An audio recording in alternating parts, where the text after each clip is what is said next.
Our story begins with the Vice President of the United States arriving in Los Angeles. His entire convoy was rolling through the city, accompanied by numerous federal agents. Agent Choi noticed a device with one of his colleagues. The moment he saw it, he immediately recognized what it was. Meanwhile, on another front, a separate team of agents was waiting outside City Hall for the Vice President's arrival. Special Agent Mia had come here to deliver some equipment to the Vice President. But suddenly, a homeless man appeared on the street. Security personnel ordered him to move away. Instead, he launched an attack with his gun. The attacker detonated one of the vehicles in the Vice President's convoy with an explosion. At that very moment, another blast went off right where Agent Mia was positioned. And the driver of Choi's car suddenly opened fire on everyone around him. Choi shot him dead. He was the only survivor. The attackers closed in and began killing the agents. Choi's partner told him to take the device and get out of there.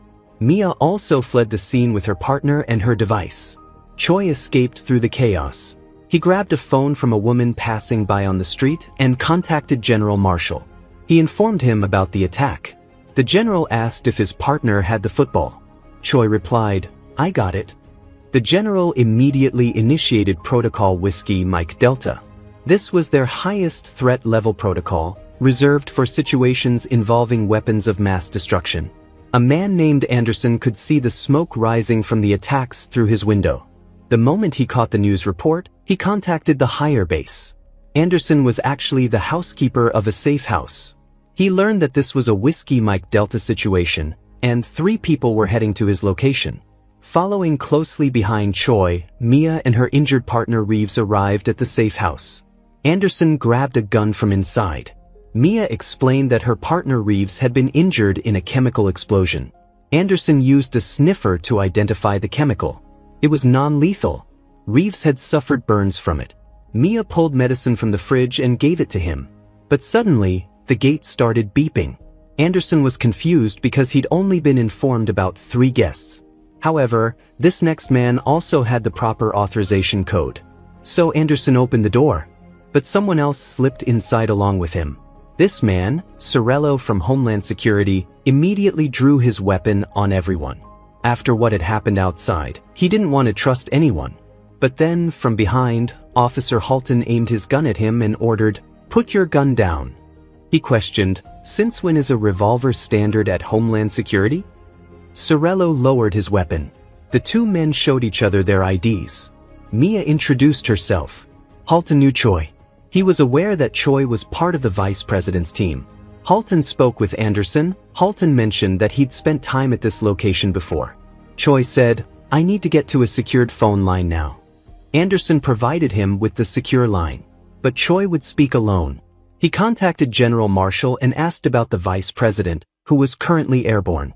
Choi updated Marshall about the other agents who had arrived. Marshall told him, "Don't tell anyone about what you have. We will get a team to you soon." Choi clearly had some kind of extremely powerful device in his possession, and suddenly, beeps started sounding throughout the safe house. Marshall spoke to all the guests, instructing them that all agents were to follow protocol. When they asked if there was any indication when the order would be lifted, Marshall said, "None." He told Halton to pick up the handset. He told Halton something that left him stunned. And at that moment, the lights in the safe house went out. All of them were locked inside. Only a few lights and appliances were running on battery backup. Even the safe house's signals had been jammed. It was as if they themselves were the enemy. And then Halton spoke. "Yes, they think that one of us is the enemy. Command traced the detonator signal from today's attacks to here. They think that one of us is the bomber. And all of them would remain here until the bomber surrendered." Everyone began to suspect each other, asking different questions, demanding answers. Sorello accused Choi of hiding something and aimed his gun at him. That's when Reeves came up from behind. Choi snatched Sorello's gun and turned it on him instead.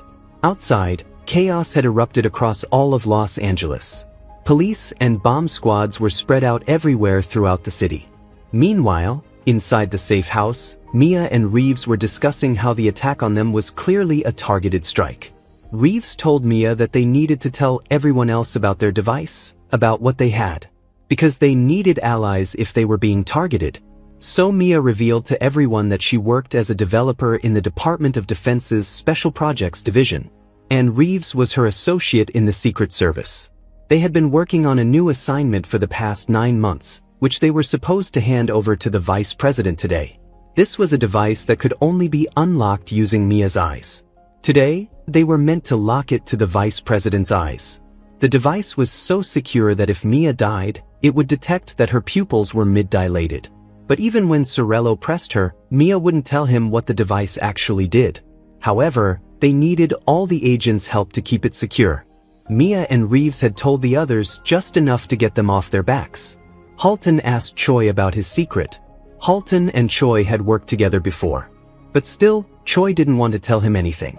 Then Sorello walked over and said, "So, have you admitted that you're working with the North Koreans?"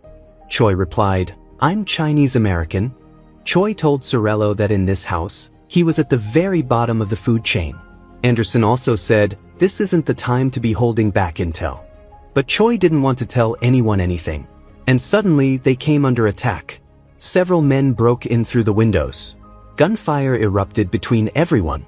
Mia and Reeves also came down from upstairs. These attackers even had bulletproof vests. One attacker tried to steal Choi's device. Mia noticed something on one attacker's handheld screen. Everyone was fighting the attackers. The moment Halton shot one attacker dead, that attacker exploded a few seconds later. Another attacker shot Reeves. Reeves died on the spot. Choi grabbed that attacker and threw him out of the building. He also exploded the moment he hit the ground.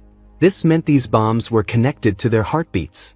And because of these explosions, their entire surveillance room was destroyed. Mia couldn't handle Reeves' death. Somewhere deep down, she had loved him. She went off alone and started crying uncontrollably. The others looked out the window. The governor had evacuated all of Los Angeles. Martial law had been declared. Inside the safe house, one attacker hadn't exploded because his trigger mechanism had been hit by a bullet. Halton asked Mia if she'd seen anything on his tablet. Mia said she couldn't remember. When everything happened so fast, the details got very fuzzy because of the explosions. Choi said, "Those details got your partner killed." Mia got angry at Choi. "You're the one hiding things, not me." Anderson told them both to calm down. So Choi aimed his gun at Anderson. He said, "That is my last warning to everyone here." After that, Mia treated Anderson's wounds. Anderson apologized about Reeves. He asked, "Is this the first time you lost someone?" Mia told him, "I served a tour in Iraq before I joined DoD." Anderson had served in the Marines. Mia explained that in Iraq, her platoon was hit with an IED. When Anderson asked her to tell him more, Mia shared more details about that incident. Even back then, Mia couldn't save her colleague. Anderson had also lost his sister. But suddenly, loud beeping sounds started blaring throughout the safe house. They all rushed into the holding room. The attackers had hacked the system to do this, to gather them all in one place so they could break in from another direction. All the agents grabbed their guns and started searching for the attackers. One attacker grabbed Anderson. Another grabbed Choi. A third attacker shot Sorello. Choi shot the attacker in front of him and got out of the room. The attacker exploded. Halton slammed one attacker against the wall and knocked him unconscious. Anderson checked him. He wasn't even wearing any explosives. They checked to see where exactly these attackers had come from. Mia tried to go up, but there were traps set up ahead. They couldn't escape through this route. Sorello asked Anderson how he didn't hear all of this happening upstairs. Anderson didn't answer. Instead, he turned the question back on Sorello, asking him what his job was. Now they were going to interrogate this attacker. Mia injected an accelerant into him because it would make him talk.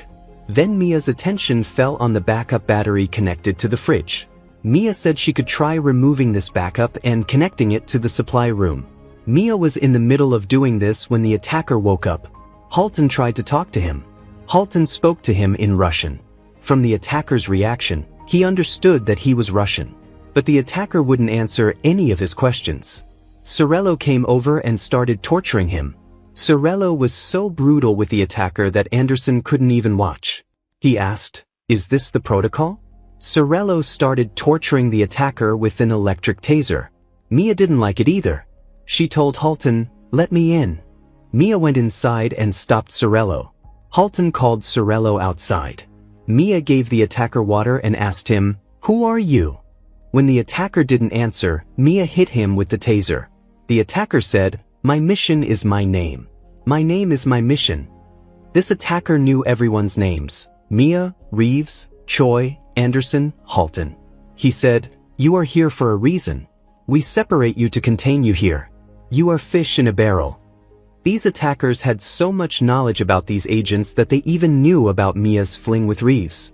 Mia angrily tasered him. She threatened to give him the full injection, demanding, "What are you planning?" The attacker laughed and said, "It's already in motion." So Mia angrily injected him. And right then, Anderson rushed in to stop her. Taking advantage of that moment, the attacker swallowed cyanide. Everyone yelled at Anderson, "What did you do?" He was about to talk. But then they spotted a bomb on the attacker's body. Everyone ran outside. Sorello said, "I figured out who's working with them." He aimed his gun at Anderson. "Why did you run in when he was about to tell the truth? And you checked his body. So where did that bomb come from? And you didn't hear what was going on right above your head?" Anderson replied, "But Sorello, I saved you during the attack, and you still don't trust me?" Sorello loaded more bullets into his gun.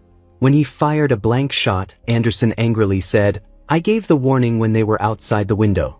I saved all of your lives. But everyone thinks that I'm a throwaway." He said, "Shoot me." Then Sorello showed that the gun was empty. Halton told Mia to take Anderson's gun, take him upstairs, and cuff him. After that, Halton told Choi, "These attackers know more about us than we do. So it's time you tell everyone what we're really dealing with." Halton said, "Tell them about the nukes." He added, "God forbid something happens to one of us. They're going to need to know what the hell is going on." So Choi told everyone that there are 2 active footballs on this planet that have direct operational access to America's nuclear arsenal. One of them is with POTUS and the other with the Vice President, which is now in Choi's possession. But to activate it, they needed gold codes. And that's when Mia revealed that her device generates gold codes. This meant that after the first attack failed, the attackers deliberately trapped them all here. None of this was a coincidence. The Vice President wasn't the target. They were. Mia quickly connected the backup battery from the supply room.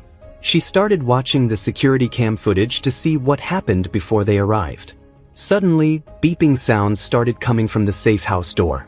The attackers blasted through and broke inside. Gunfire broke out between everyone. Sorello got severely injured. Anderson told him, "Uncuff me. I can help you. Trust me." So Sorello released Anderson. But instead of helping Sorello, Anderson shot him dead. Then it appeared on Mia's screen that a man from outside had attacked the housekeeper. This meant the man sitting here as Anderson wasn't Anderson at all. It was someone else. But Anderson also shot Halton. He told Choi, "Everything would have been easier if you had just died," and killed him. He took his device too. Anderson had only kept Mia alive so she could unlock her decoder. As Halton lay dying, he asked him, "Do you even know how many people you've killed today?" Anderson said, "You think this country gives a damn?" He said, "How many kids died fighting in Afghanistan, Iraq?" He believes that the USA was falling apart and that only those who care about America could save America. Anderson said, "It's a crusade." The Russian accent that Anderson's brother had pulled off was just to confuse them. Anderson said, "When your Pentagon is so worried about the Mohammeds and the Karlsruhes, you all forget to worry about the Smiths and the Johnsons." After this morning's attack failed, Anderson had used the agency's threat notification against them. Because of this, both devices ended up here on their own. Anderson shot Halton and dragged Mia to the side. Mia closed her eyes. She said, "You'll have to kill me." But Anderson bit Mia and forced her eyes open, holding them in place. He entered the gold code into the other device. Anderson locked a missile targeting Washington, D.C. He said, "Once we take back America, we will make it stronger." Mia asked him, "Who got into your head?" She said, "We can fix this." But Anderson said, "I'm doing this for my sister." Anderson's real name was Elijah King. Elijah said, "I couldn't save her, but the next kid that signs up will have it better than I did." Mia said, "Would your sister be proud of you? You're not a hero." Elijah's partner grabbed Mia and brought her near Reeves' dead body. But right there, Mia pulled out Reeves' gun and shot the man dead. He exploded. Mia also shot Elijah. She told him to turn off the missile. Mia shot Elijah multiple times and turned off the missile herself. Shortly after, Marshall's call came through in the supply room. Marshall said, "Copperhead, do you read?" This message was meant for Elijah. Just a short distance from this building, Marshall was handling everything from another building. He knew Elijah. This entire plan was his. And upon learning that Elijah was dead, they shut everything down and left. Now they would prepare for Plan B. This place would explode in a few moments. Mia saw Marshall leaving outside. Marshall blasted the building right in front of her. So Mia grabbed a gun and went after him. And with that, friends, this story comes to an end right here. Let us know in the comments how you liked this explanation. And don't forget to like the video and subscribe to the channel.